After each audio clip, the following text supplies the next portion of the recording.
Bonjour à tous et bienvenue dans ce nouveau webinaire dédié aujourd'hui à la mesure de choc. On va parler des différentes technologies possibles pour les mesures de choc, des impacts de chaque technologie et des précautions à prendre pour effectuer des mesures de choc fiables.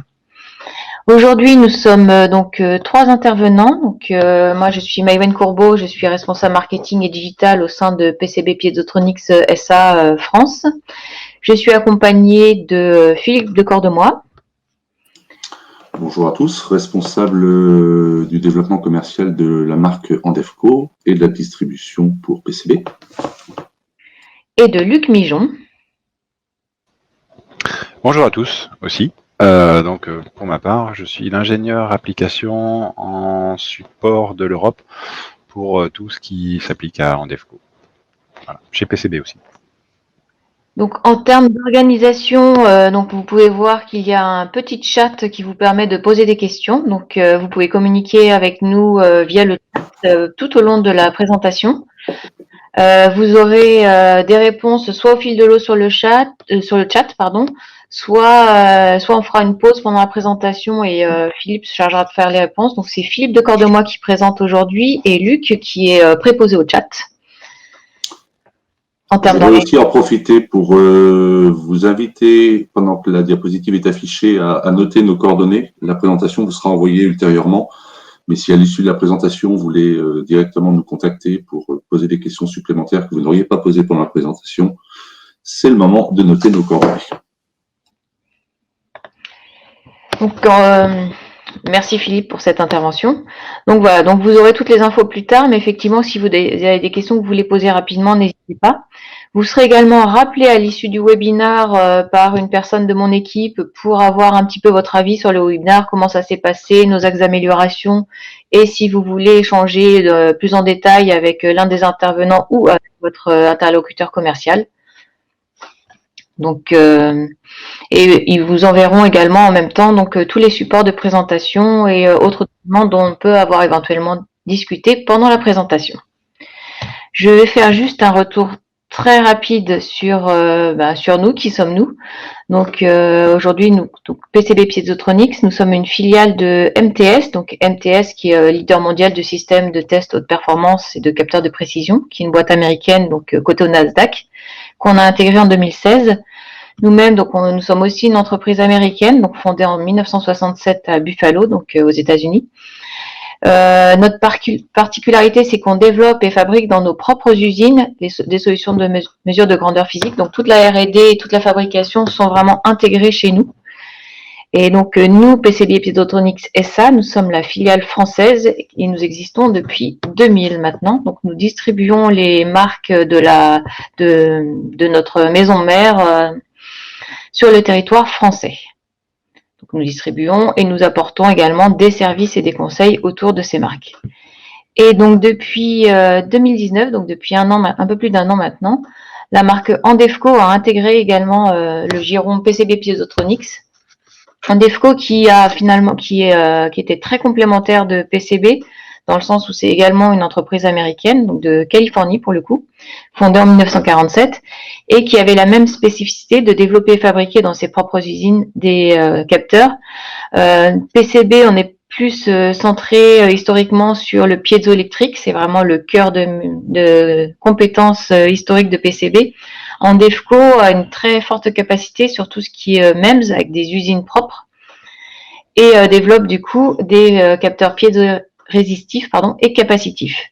Donc du coup, depuis octobre 2019, on a vraiment une gamme complète qu'on maîtrise de deux grandes technologies, la technologie piézoélectrique et la technologie MEMS. Donc c'est ce dont on va parler finalement aujourd'hui en s'axant sur les mesures de choc. On a deux technologies à disposition, avantages, inconvénients de chacune, limitations et des petits conseils pour bien optimiser ces mesures. Donc voilà, je vous ai déjà parlé du coup de PCB en France. Donc nous sommes 15 salariés et on a en spécificité finalement de distribuer les produits de notre maison mère en y ajoutant une couche servicielle et une couche conseil. Je vais maintenant donner la main à Philippe pour vous présenter donc la mesure de choc. Philippe, c'est à toi. Bonjour à tous, merci d'être nombreux à cette présentation. On va essayer de balayer aujourd'hui quelques problématiques qui peuvent se rencontrer dans la mesure de choc, de vous présenter les technologies que l'on propose pour faire ces mesures et quelles sont les limitations et les recommandations que l'on peut avoir. Si l'on regarde ce que l'on appelle un choc, on s'aperçoit qu'en fait, le spectre est extrêmement large. On peut commencer à parler de choc avec des niveaux d'accélération qui sont faibles. On voit qu'une tête d'un footballeur, on est aux alentours de 29 G, jusqu'à des mesures qui sont extrêmement élevées en termes d'accélération, avec plusieurs dizaines, voire centaines de milliers de G. Très souvent, quand on veut faire la mesure de choc, on a bien entendu le réflexe de se demander le niveau que l'on souhaite mesurer. Mais ce qui caractérise aussi un choc, c'est cette notion de variation brusque d'une force, d'une position, d'une vitesse, et du fait que ça va créer des perturbations dans un système. Et le fait que la variation soit brusque, le fait que cet événement se déroule sur un temps relativement court, va créer un certain nombre de contraintes dans les précautions à prendre pour faire une mesure correcte. Donc on voit qu'en fait, quand on parle de choc, on couvre un spectre d'application extrêmement large, et tout ça s'appelle un choc. Alors, par abus de langage, on peut parler de choc dur, de choc mou, de choc pyro, de choc balistique, de choc métal-métal. Mais voilà, tout ça, c'est de la mesure de choc. Et ce qu'on va essayer de voir aujourd'hui, c'est d'avoir une espèce de compréhension globale de quelles sont les contraintes liées à la mesure de choc, quelles sont les technologies qu'on propose et quelles sont leurs limitations ou les précautions à prendre. Lorsque l'on parle des technologies pour les mesures de choc, on va se concentrer sur les technologies qui sont disponibles chez PCB en DEFCO. Et principalement la technologie piézoélectrique. Et ici, on va se concentrer sur la technologie piézoélectrique avec amplification intégrée, même si on abordera les capteurs piézoélectriques à sortie charge, ou la technologie piézorésistive. Il y a d'autres moyens de faire de la mesure de choc. On pourrait penser notamment à des lasers. On ne propose pas ce genre de matériel et on laisse les gens dont c'est l'expertise vous parler des mesures de choc à partir de lasers.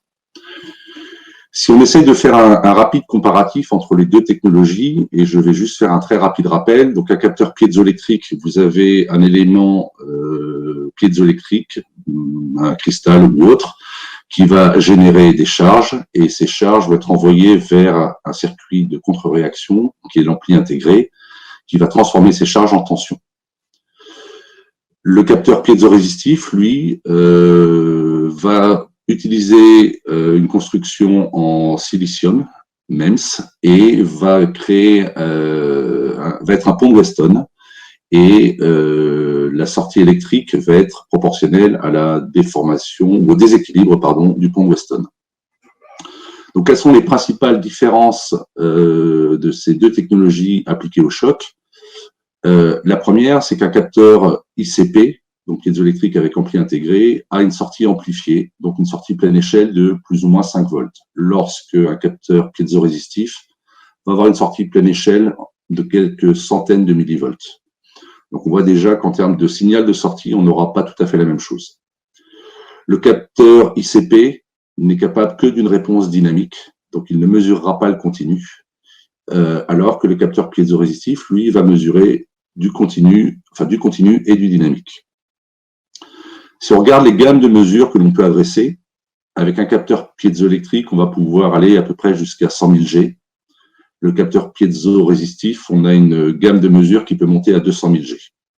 En termes d'alimentation, l'un est alimenté en courant constant, l'autre est alimenté en tension. Les fréquences de résonance sont plus faibles sur un capteur piézoélectrique. On a des fréquences de résonance du fait de la miniaturisation de l'élément sensible et de l'utilisation du silicium comme matériau qui peuvent dépasser le mégahertz pour des capteurs piézorésistifs. Le capteur piézoélectrique est susceptible d'avoir un décalage de 0 lorsque le capteur piézorésistif aura moins de décalage de 0, sauf en cas de casse du capteur, mais à ce moment-là, on a une autre problématique. parce que le capteur piézoélectrique repose sur un cristal et qu'il intègre un circuit d'amplification, il sera sensiblement plus volumineux qu'un capteur piézorésistif qui aura la capacité d'être extrêmement miniature. Et enfin, par conception, on ne peut pas limiter l'action du cristal par des butées mécaniques, alors qu'on peut limiter le déplacement de l'élément sensible MEMS avec des butées mécaniques. Donc, il y a d'autres moyens de protéger un capteur piézoélectrique, mais en tout cas, la butée mécanique ne s'applique qu'au capteur piézorésistif. Pourquoi est-ce que c'est important de regarder la technologie utilisée quand on fait de la mesure de choc? Alors malheureusement, on ne peut pas faire la démonstration en live, parce que c'est un petit peu compliqué à mettre en œuvre. Donc je vais vous demander de me faire confiance, au moins sur cette diapo-là. On a ici un essai qui a été réalisé où on est venu impacter un bloc de métal avec une petite cuillère. Et sur ce bloc de métal étaient montés 3 capteurs. Les 3 capteurs étaient vissés sur le bloc de métal. Et on voit que l'on a 3 réponses complètement différentes. On a une réponse en jaune. Alors sur la première illustration à gauche de la diapo, vous avez les 3 signaux qui sont superposés. Et on vient enlever les signaux au fur et à mesure. Donc sur la représentation à gauche, on voit qu'on a un signal jaune. Et on voit que ce signal ne correspond pas au signal bleu-vert que l'on voit sur la deuxième diapo et qui ne correspond pas non plus au signal rouge qui est sur la troisième diapo. On n'a changé aucune échelle, on est juste venu enlever au fur et à mesure les signaux de sortie des différents capteurs. Et donc, un même essai avec juste venir impacter un bloc métal avec une petite cuillère, on a 3 réponses qui sont complètement différentes. Et donc, on va essayer de se demander pourquoi et quelles ont été les erreurs qui ont été faites volontairement dans cette instrumentation et ce que l'on peut en conclure. J'attire juste votre attention, avant de passer à la diapo suivante, que je ne sais pas du tout si vous voyez ma souris ou pas, mais sur la représentation du milieu, on a 2 pics. Voilà, on y reviendra un tout petit peu plus tard. Donc, quels sont les risques lorsque l'on fait de la mesure de choc? Le premier risque, c'est la saturation. Alors, je ne suis pas persuadé que dans l'époque que l'on vit en ce moment avec le Covid, j'ai besoin de vous expliquer ce que c'est que la saturation, mais en gros, c'est je reçois plus d'informations que ce que je ne peux digérer. Donc là, c'est pareil, on a très clairement une saturation, elle peut être de 2 natures, elle peut être on a saturé notre élément sensible ou on a saturé notre étage d'amplification. Donc, premier problème à étudier, la possible saturation. Le deuxième problème, c'est un problème de résonance. Donc, pour essayer d'illustrer ce que c'est que la résonance, on pourrait prendre l'image d'un président qui vient d'apprendre qu'il avait perdu les élections alors qu'il était persuadé de les avoir gagnées et qui, pendant un certain temps, va continuer de réagir de manière bizarre à cette information. Voilà, ça c'est la résonance. On est venu toucher l'élément sensible, on est venu exciter la susceptibilité et ça résonne et on a une sortie de notre capteur qui n'est pas proportionnelle à l'information physique. On peut aussi avoir un problème de décalage de zéro. Alors pour essayer de rester sur quelque chose pour essayer de vulgariser, le décalage de zéro, c'est quand vous avez 2 personnes qui sont confrontées à un même événement, qu'il y en a un qui, juste après l'événement, est capable de tourner la page et l'autre qui continue de ruminer l'événement pendant un certain temps. Voilà, je regrette de ne pas vous voir en même temps. J'espère que ça fait sourire certains que vous voyez ce dont je veux parler. Voilà, ça c'est le décalage de zéro. Et là, sur la courbe jaune, on voit bien que, eh bien, on cumule ces 3 problèmes. On a saturé, on a un phénomène de résonance, et alors que ma petite cuillère a impacté mon bloc il y a déjà bien longtemps, je continue d'avoir un signal électrique et mon capteur n'est pas revenu à zéro. Il y a un dernier point à prendre en compte qui est important lorsque l'on fait la mesure de choc, qui n'est pas illustré sur cette représentation, c'est le temps de réponse. La capacité de mon capteur à avoir une réponse proportionnelle à la sollicitation mécanique ou à 90% de la sollicitation mécanique. toujours pour rester, qu'est-ce que c'est que le temps de réponse? On reprend nos deux personnes qui ont un différent et où l'un tourne la page et l'autre a un décalage de 0. S'il y a un différent fort entre les deux personnes, il y en a un qui va monter dans les tours plus rapidement que l'autre. Voilà, le temps de réponse va pas être le même chez les deux individus. C'est à peu près la même chose pour les capteurs. On va rentrer dans le détail de ces différents problèmes, mais on va d'abord voir quelles sont les conséquences possibles de ces problèmes. Si vous avez une saturation, qu'elle soit au niveau de l'élément sensible ou au niveau de l'ampli, la première chose, c'est que vous n'allez pas mesurer la valeur pic. Vous n'allez pas mesurer le max que vous souhaitez mesurer. Et si vous vous souvenez de la courbe jaune, le signal est écrété, et puis le signal reste écrété un bon bout de temps. Et ce bon bout de temps fait que votre capteur, en fait, va être aveuglé, il est saturé, il ne peut plus prendre d'informations, et pendant un certain temps, il ne va pas être capable de mesurer quoi que ce soit d'autre. Donc, les conséquences de la saturation, vous ne mesurez pas la valeur maximale, et puis pendant un certain temps, votre capteur ne mesure rien de correct.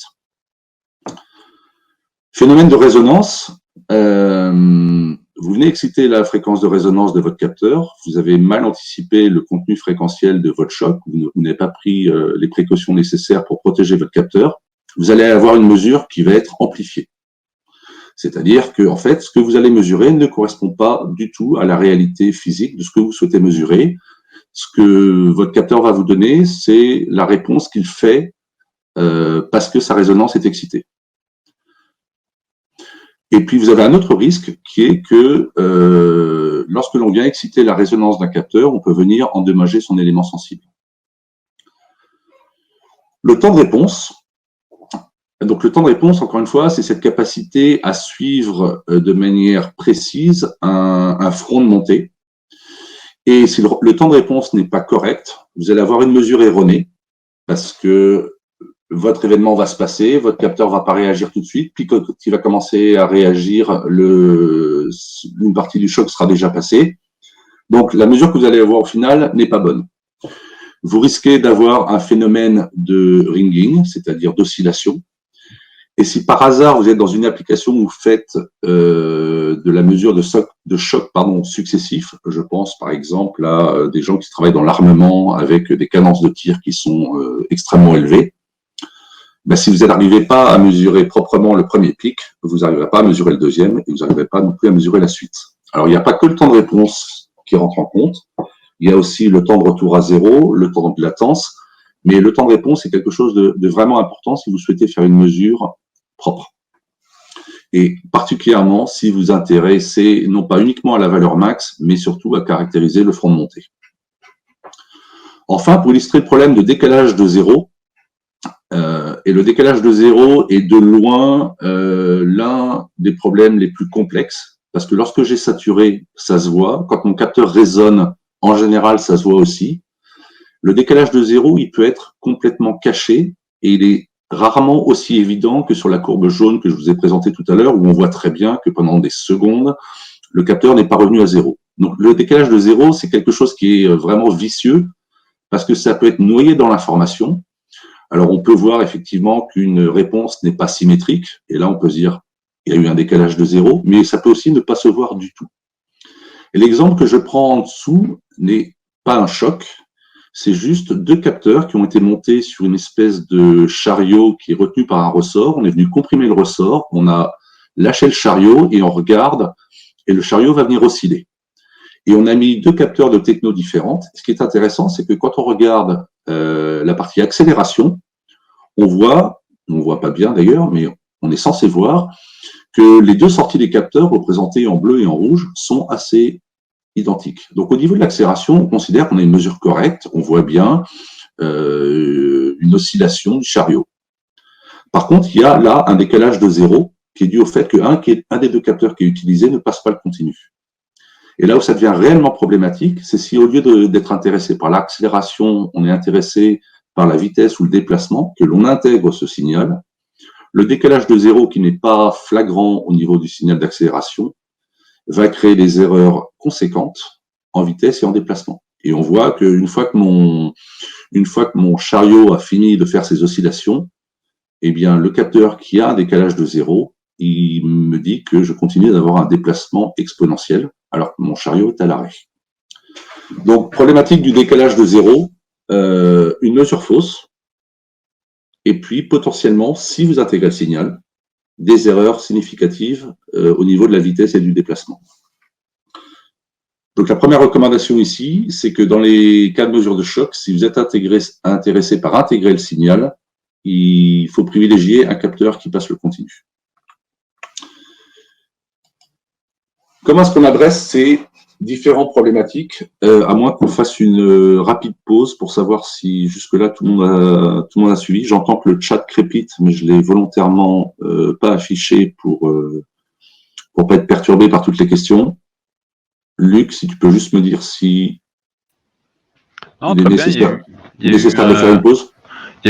C'est pas nécessaire de faire une pause et c'est très bien, il y a eu des commentaires sur toutes les explications, on peut rajouter à chaque fois de temps en temps un petit point de détail ou de précision apportée et en fait les gens du chat notent, donc s'échangent des informations et répondent d'ailleurs à tes blagues que tu fais. Mais c'est très bien, il n'y a pas de question particulière. J'ai hâte de voir le chat alors. Mais j'ai vu que dans les participants, il y avait des sommités dans la mesure de choc. Je suis désolé si ma vulgarisation les choque. J'espère que ça les fera juste sourire et qu'on en restera là. Alors, concernant la saturation, plusieurs possibilités ou plusieurs causes possibles à cette saturation.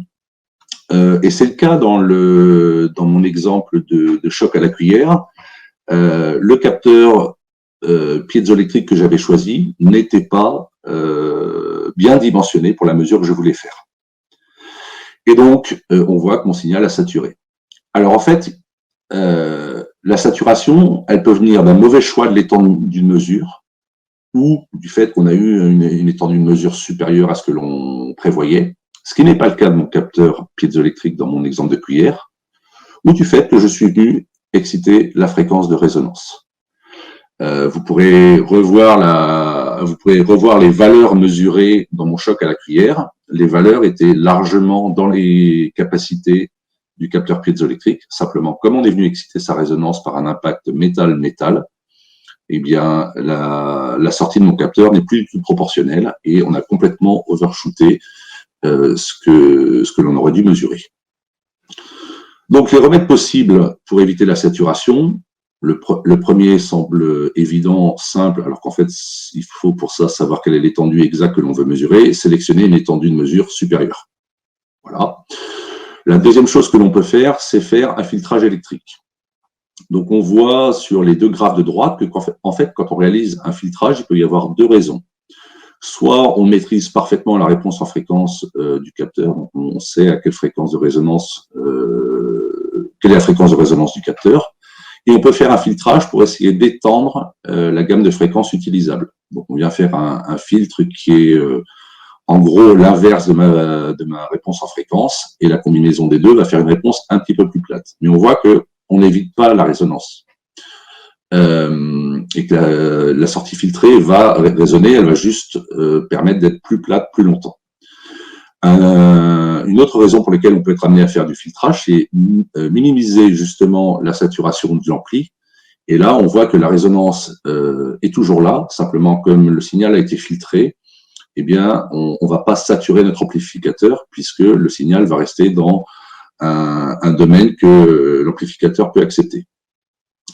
Donc, pour les remèdes sur la saturation, sélectionner une étendue de mesure supérieure ou faire un filtrage électrique. Ça a un compromis, la sortie pleine échelle, la gamme de fréquences sur laquelle on va pouvoir travailler, le fait qu'à partir du moment où on filtre les hautes fréquences, on n'aura plus cette information sur les hautes fréquences, et enfin, le fait que le filtre va rajouter un temps de réponse à mon système. Mais on parlera de ça un tout petit peu plus tard sur les temps de réponse. Donc là, on a abordé la partie saturation. Sur la partie résonance, donc on voit que la cause, c'est que le choc avait un contenu fréquentiel supérieur à ce qui était prévu et que ces hautes fréquences sont venues exciter la fréquence de résonance de mon capteur. Donc là, qu'est-ce qu'on peut faire? On peut mettre un filtre mécanique et c'est principalement vrai pour les capteurs piézoélectriques, ou on peut venir jouer sur l'amortissement, et là on est plutôt sur les capteurs piézorésistifs. À partir du moment où on vient faire un filtrage ou un amortissement, eh bien encore une fois, on va réduire la gamme de fréquences utilisables. Mais ça permet d'éviter cette résonance, ça permet de venir protéger notre capteur et donc de le rendre plus robuste. Sur la partie décalage de zéro, qui encore une fois s'applique principalement aux capteurs piézoélectriques, quelles sont les causes? On a trop de charges qui ont été générées par une trop forte contrainte de l'élément sensible. Donc ça peut aussi être un résultat de l'excitation de la résonance. Un capteur piézoélectrique, vous êtes obligé d'avoir une précontrainte au niveau du cristal. On peut avoir un déplacement entre l'élément sensible et sa précontrainte. Et ça crée un décalage de zéro. Ou alors, vous avez votre élément sensible qui a tellement généré de charge que vous êtes venu saturer votre circuit de contre-réaction du capteur ICP. Donc, ce circuit qui doit réagir aux charges et créer une tension pour contre-réagir, n'est plus capable de fournir la contre-réaction souhaitée, il sature. Quels sont les remèdes possibles au décalage de zéro? Comment minimiser ça? Un filtrage mécanique et éviter la résonance de l'élément sensible.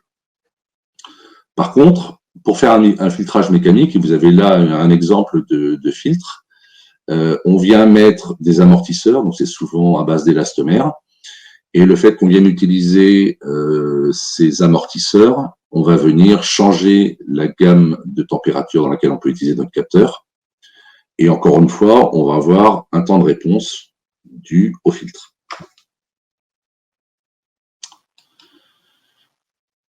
Donc, pour résumer les filtres possibles pour les capteurs piézoélectriques, vous avez soit la possibilité de faire un filtre mécanique, et je ne devrais pas dire soit, c'est l'un ou, et puis l'un et l'autre. Donc, soit un filtre mécanique, où vous allez venir découpler l'élément sensible du boîtier. Donc, vous allez venir protéger votre élément sensible des contenus au fréquentiel. Vous allez avoir une meilleure précision de la mesure. Et ce filtre va vous permettre d'avoir un capteur plus robuste et de réduire le risque de décalage de zéro. Contrepartie, on l'a dit, une gamme de température limitée et une gamme de fréquence limitée. L'avantage, c'est que là, vous traitez le problème à la source. C'est-à-dire que le filtre mécanique, il agit en amont de mon élément sensible. Le filtre électrique, lui, il agit en aval de mon élément sensible, il va agir sur le signal qui est généré, mais il va vous permettre d'optimiser l'amortissement, d'éliminer le contenu au fréquentiel et d'atténuer la résonance. Donc tout ça, ça permet d'éviter de saturer votre ampli. Mais on voit bien que l'un, c'est avant que l'élément sensible soit touché, l'autre, c'est après. Le filtre passe-bas électrique n'empêchera pas d'endommager l'élément sensible avec une éventuelle résonance. Pour les capteurs piézorésistifs, on a plusieurs techniques pour faire de l'amortissement. La première, c'est un capteur non amorti. Donc, c'est-à-dire que dans des mesures de choc, on va essayer d'avoir une fréquence de résonance la plus élevée pour avoir une réponse en fréquence plate la plus large possible. On a utilisé des filtrages mécaniques aussi, donc on est venu mettre le capteur dans une espèce de sarcophage qui faisait rigoureusement la même chose que ce qui vient d'être présenté pour les capteurs piézoélectriques, c'est-à-dire un amortissement mécanique et venir protéger l'élément sensible. On peut aussi amortir dans le capteur par l'utilisation soit de gaz, soit de fluide, type huile, avec des limitations, des avantages et des inconvénients sur chaque méthode. L'intérêt de l'amortissement à huile, c'est que vous avez un très fort amortissement. L'inconvénient étant que votre huile va changer de comportement en fonction des températures d'utilisation pour venir soit très visqueuse, soit très liquide. Et donc, les amortissements ne seront pas les mêmes. C'est une technologie qui a tendance à disparaître un petit peu, puisqu'avec l'amortissement à gaz et surtout des amortissements que l'on appelle multimode, on arrive à des résultats tout aussi équivalents avec des procédés de fabrication et des stabilités en température qui sont meilleures. L'amortissement multimode, juste pour en dire deux mots, on a un élément sensible qui se déplaçait dans une direction, on va prendre l'exemple du trampoline, et qui avait une fréquence de résonance donnée qui était aux alentours de 25 kHz pour ce mode-là. On est venu rajouter 1 degré de liberté au mouvement possible de notre élément sensible. Et donc, on lui permet maintenant, en plus du mode trampoline, de se déplacer suivant un mode de torsion. Et le mode torsion, lui, a une fréquence de résonance plus élevée, aux alentours de 35 kHz. Et en venant combiner ces deux modes de déplacement, on obtient une réponse plate plus longue, enfin plus large, pardon, et on repousse la fréquence de résonance beaucoup plus haut. Donc c'est une nouvelle technologie qui a été implémentée principalement sur les capteurs de choc allant jusqu'à peu près 2000 G. Voilà. Mais en gros, voilà les différents moyens de réaliser un amortissement dans un capteur piézoresistif et donc de venir minimiser l'impact de la résonance, toujours avec la même conséquence. On vient se concentrer sur une gamme de fréquences plus étroite. On vient essayer d'occulter le contenu au fréquentiel. Donc, ça ne s'applique que quand on est vraiment intéressé par des gammes de fréquences réduites, typiquement entre 0 et 10 kHz. Ceci dit, entre 0 et 10 kHz, pour la plupart des chocs, où on est intéressé par la réponse d'une structure à un choc, 10 kHz, ça suffit largement. Il y a évidemment des cas de choc extrêmement forts où ça ne sera pas applicable, mais je pense à des essais de chute, par exemple. Si on est intéressé uniquement par la réponse de la structure, 10 kHz, ça peut suffire largement. Le temps de réponse, on va pas rentrer dans tous les détails, mais ce qu'il faut retenir, c'est que pour un capteur qui n'est pas amorti, le temps de réponse du capteur, il va être directement proportionnel à sa fréquence de résonance. Donc, plus la fréquence de résonance du capteur va être élevée, plus vous allez avoir un temps de réponse du capteur qui va être court. Et donc, vous voyez que typiquement, si on prend un capteur piézoresistif avec une fréquence de résonance de 500 kHz, on aura un temps de réponse de 2,5 microsecondes. Et donc ça, c'est important parce que si votre événement est plus court que 2,5 microsecondes, le capteur ne mesurera pas correctement le phénomène. Attention, on se concentre aujourd'hui sur la partie capteur et un petit peu de conditionnement.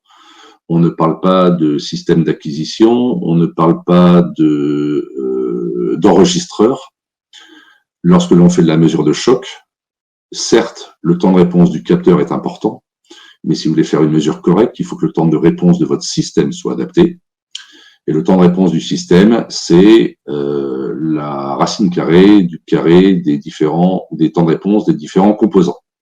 Donc, bien penser à prendre en compte votre capteur, votre ampli, votre filtre et votre système d'acquisition ou votre enregistreur.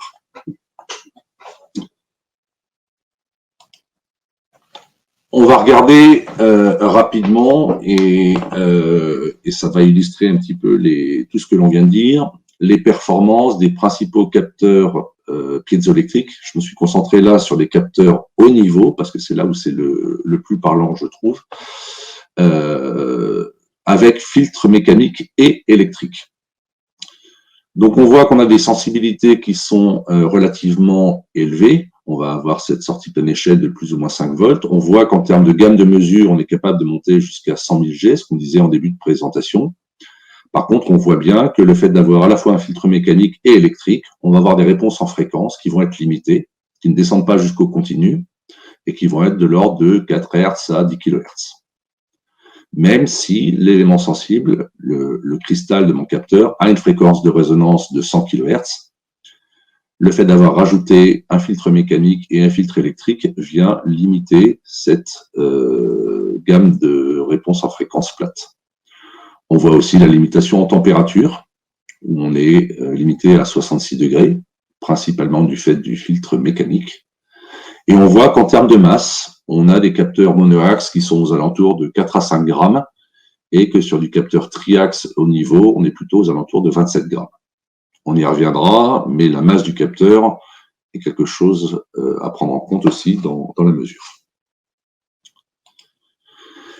À l'inverse, si l'on regarde les capteurs piézo-résistifs, et que l'on compare des capteurs non amortis, des capteurs filtrés mécaniquement et un capteur amorti à gaz, on voit que le capteur non amorti, on a une fréquence, donc là on est sur le cas d'un 60 000 G.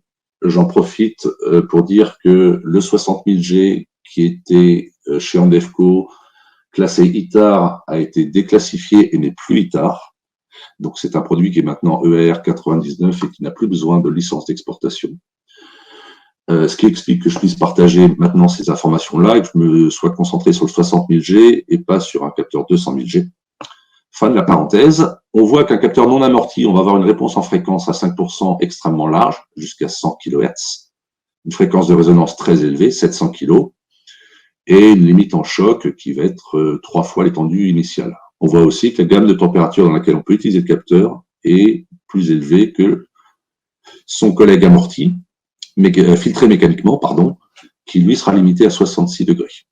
Donc on voit bien le fait que quand on vient mettre le capteur non amorti dans ce filtre mécanique, ce que j'appelais tout à l'heure le sarcophage, on réduit immédiatement la réponse en fréquence et on réduit la gamme de température. Et ce filtre mécanique a, à mon avis, vocation à disparaître, puisque l'amortissement à gaz, et ce sont des capteurs qui sont plus récents que les deux générations, enfin les deux capteurs précédents, permet d'avoir une réponse plate à 5% plus large que le filtre mécanique. On voit qu'on est plat jusqu'à 13 kg. On a une fréquence de résonance élevée. On a une limite en choc qui est 4 fois l'étendue de mesure et on n'a plus de compromis en termes de température.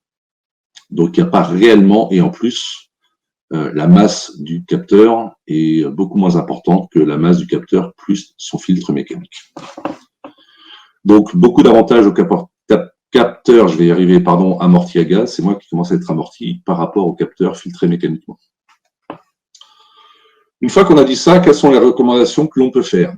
Et encore une fois, vous l'avez compris, même quand on impacte un bloc métal avec une cuillère, on peut avoir des surprises. Donc, c'est pas l'étape de la loi, c'est juste essayer de résumer tout ce qu'on vient de dire en regardant des aspects de niveau. Si on prend des chocs que j'appellerais relativement faibles, inférieurs à 500 G, en fait, les 3 technologies sont applicables. Le piézoélectrique sortie-charge, le piézoélectrique avec électronique intégrée, sous réserve que la fréquence de résonance soit bien dimensionnée. Inconvénient de l'ICP, on a une gamme figée, c'est-à-dire que si mon capteur est conçu pour mesurer 500 G, j'en mesurerai 500, j'en mesurerai pas 750, j'en mesurerai pas 1000, je viendrai saturer. Alors que mon capteur charge, lui, va avoir une dynamique beaucoup plus grande. Donc avec un capteur sortie charge, je pourrais mesurer facilement 50, 750 ou 1000. D'autres précautions à prendre, notamment au niveau du câble. Le piézorésistif, lui, il est vraiment fait pour des niveaux plus élevés, sur des chocs relativement faibles. On va avoir une gamme de fréquences qui est limitée parce qu'on va avoir une fréquence de résonance qui va être relativement basse. Donc on voit que sur des chocs de faible niveau, avec les compromis dont on a parlé, le fait que le piézorésistif va avoir un signal de sortie plus faible, les 3 sont applicables. Si on arrive à des chocs un peu plus élevés, jusqu'à 2000 G, le piézoélectrique en mode de charge, donc sortie charge, pourra être utilisé. On pourra être dans sa dynamique, encore une fois, sous réserve d'avoir la bonne fréquence de résonance.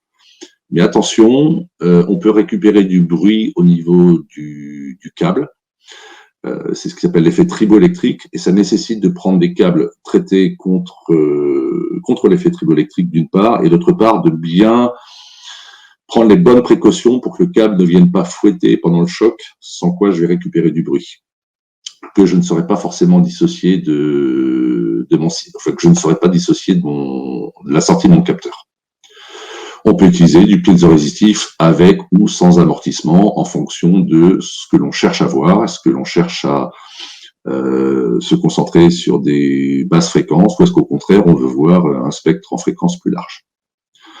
Enfin, pour les chocs supérieurs à 5000 G, notre recommandation, si vous utilisez les capteurs ICP, c'est de les utiliser avec filtre mécanique et filtre électrique. ou alors d'utiliser du piézoresistif avec ou sans amortissement. Encore une fois, n'oubliez pas une question fondamentale, est-ce que vous cherchez juste à regarder l'accélération ou est-ce que vous êtes amené à intégrer le signal derrière? Donc voilà, en gros, les points importants à prendre en compte lorsque l'on fait de la mesure de choc. Et maintenant, qu'est-ce que l'on peut dire de plus pour essayer, une fois qu'on a choisi son capteur, d'optimiser le fait d'avoir une mesure fiable? Les essais de choc, souvent, c'est un essai et il faut avoir la meilleure mesure possible. La mise en œuvre de l'essai est compliquée. Et encore une fois, vous l'avez compris, prévoir le niveau, prévoir le contenu fréquentiel n'est pas simple. Donc, même si on a le bon capteur, il peut y avoir des petites précautions à prendre pour essayer de ne pas ruiner son essai juste parce qu'on n'a pas fait attention à des choses assez simples. La première étant, par exemple, est-ce que les informations que j'ai concernant mon capteur sont adaptées à ce que je vais en faire? Ce que je veux dire par là, c'est qu'un capteur que vous allez utiliser pour faire du choc, il peut être judicieux de faire un étalonnage en choc et de ne pas juste regarder l'étalonnage fait avec une réponse en fréquence à 10 G, si vous savez très bien que vous allez utiliser votre capteur à plusieurs centaines, voire milliers de G. Donc pour ce faire, on a un système d'étalonnage en choc qui est un système pneumatique, où en gros on vient appliquer une pression sur un projectile et lorsqu'on relâche cette pression, on envoie le projectile vers une enclume sur laquelle est monté un capteur de référence et le capteur est étalonné, et on vient choquer le capteur à différents niveaux. Vous avez à droite un exemple de capteur qui a été testé en choc à 5 niveaux différents. Donc c'était un capteur 2000 G qui a dû être, alors je vois pas, c'est trop petit pour moi, mais en gros ça a dû être de 600, 800 et 1200 G par exemple. Donc faire un étalonnage en choc lorsqu'on a l'intention d'utiliser son capteur en choc peut être une bonne recommandation. Pour information, ce système-là permet de faire des étalonnages suivant une norme ISO jusqu'à 10 000 G. Au-delà de 10 000 G, on peut utiliser une barre de Hopkinson, mais c'est un sujet un petit peu complexe et on n'est plus réellement dans des étalonnages, on est plus dans la caractérisation de capteurs. Mais il y a moyen d'exciter des capteurs au-delà de 10 000 G. Je ne sais pas du tout pourquoi ça part dans l'autre sens. Ça doit être une blague de Maïwen. Non, bah, pas de bol. Du coup, c'est la mienne. Je suis désolé. En fait, j'ai utilisé mon clavier et j'ai fait une fausse manip. Je te présente mes excuses et à tous. Autre précaution à prendre, le montage. Et donc là, on va faire un rapide rappel sur la pomme de Newton. La force, c'est masse par accélération. Et quand on parle de choc, on a par définition souvent des accélérations qui sont relativement élevées. Donc, ça veut dire que les forces qui vont être impliquées dans un essai de choc vont être significatives. Et donc, la première question à se poser, je ne sais pas, j'ai eu un problème de connexion. La première question à se poser concerne le montage. Et le montage par colle est quelque chose de compliqué, parce que si vous mettez trop de colle, vous allez créer une espèce d'amortisseur mécanique entre votre structure et votre capteur. Si vous n'en mettez pas assez, vous risquez de blesser votre collègue qui est resté à côté pendant l'essai parce que le capteur va se décoller. Donc, notre recommandation ici est que si vous avez des chocs élevés, l'utilisation exclusive de la colle, c'est pas quelque chose qu'on recommande. Alors, sauf si vous avez énormément d'expérience dans le domaine et que vous savez exactement ce que vous faites. Mais voilà, montage par colle pour des essais de choc, on ne recommande pas. Autre précision, et vous verrez la dernière diapo de cette présentation, si vous utilisez de la colle, utilisez un outil adapté pour le démontage de votre capteur. Et le marteau et le burin ne sont pas des outils adaptés pour le démontage d'un capteur. Il faut venir bien tenir le capteur, le boîtier du capteur à un endroit où le boîtier est solide, donc typiquement en général la base, et venir cisailler la colle. Si vous décollez votre capteur avec un coup de marteau, vous allez créer un contenu haut fréquentiel pour lequel le capteur n'est pas forcément adapté. Donc vous risquez de l'endommager. On recommande plutôt le montage par vis. Et là aussi, même si vous montez votre capteur avec des vis de montage, il faut scrupuleusement respecter le couple de serrage. Donc, je ne résiste pas à une nouvelle image parce que je sais qu'elle a beaucoup fait rire May Wen lors de la préparation de ce séminaire. Serrer la vis, c'est comme avec un ado, c'est un bon compromis à trouver entre contact, contrainte et liberté. En gros, si je ne respecte pas mon couple de serrage, je vais permettre à mon capteur d'avoir de la liberté par rapport à la structure. Et l'un des risques est que le capteur, au moment du choc, se décolle de la structure, qui vienne réimpacter la structure après avec une force et une violence supérieure à ce qui était escompté. Si par contre vous vissez trop votre capteur, vous allez générer des contraintes au niveau du boîtier de votre capteur. Vous risquez de faire un décalage de 0, par exemple, sur un capteur piezo-résistif parce que vous allez appliquer une contrainte. Et donc, votre mesure sera fausse. Donc, c'est un vrai compromis pour garder le contact avec la structure en toutes circonstances et pas trop de contraintes et permettre au capteur de mesurer ce qu'il a à mesurer. Il y a des gens qui font des essais de choc à très très haut niveau, combinent graisse et vis ou colle et vis et utilisent la colle, une fine couche de colle, juste pour vérifier à la fin de l'essai que la colle est toujours présente et que la colle n'a pas été comme témoin du fait que le capteur est bien resté en contact de la structure. En face, il est important de bien monter le capteur sur la structure. Le choix de l'emplacement du montage du capteur est aussi fondamental, que ce soit sur la propreté et le côté plat de votre surface, de l'endroit où vous montez votre capteur, et aussi par rapport où la structure va être impactée. Il est évident que si vous faites tomber une masse de 800 kg sur une structure et que l'impacteur arrive pile sur le boîtier du capteur, voilà, ça va pas aller. Ça semble évident, mais on a vu des choses comme ça récemment. Autre précaution à prendre, câble et connecteur. Alors le câble, plusieurs aspects. Il y a l'aspect bruit. Donc vous l'avez compris, si vous prenez un capteur sortie charge et même dans une certaine mesure un capteur piezo-résistif, le câble peut ramener du bruit s'il vient à claquer, à fouetter ou à se déplacer pendant l'impact, pendant le choc. Donc première chose à faire avec le câble, garantir que le câble est bien attaché. Il y a l'aspect bruit qui peut être amené par le câble.